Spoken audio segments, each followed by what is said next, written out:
Yeah, because the big thing is the ISO 20022. I never understand why you have to pronounce it like that, but this is the way people speak about.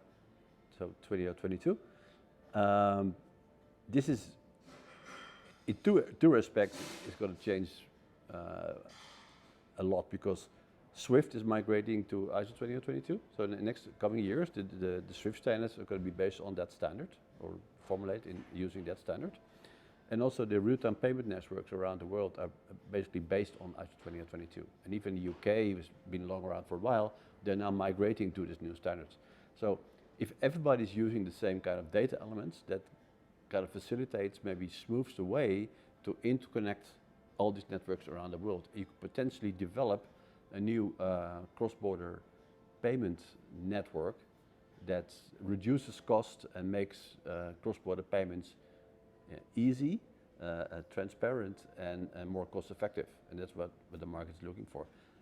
This is not going to happen overnight. It's going to take many years, I think, at least 5 years to realize, but at least the potential is there with these new standards. Maybe on another standardization topic or issue is around API standardization. So of course we all work with APIs, banks you work with APIs, fintechs work with APIs, but there's no real standard available right now that works on a global basis. So it kind of hampers the development of things like open banking. And if we look specifically at Europe, this hampers the development of these open banking propositions. There are of course intermediaries playing in this world, like a Tink or Plaid and others that develop intermediate connections. So they do all the heavy lifting, connect to all the different banks and then provide one API to the market. But that's still suboptimal information. I would say that to really drive open banking would not only need a standard, but maybe even like what we would call a scheme. So a set of rules that everybody would respect in using these APIs.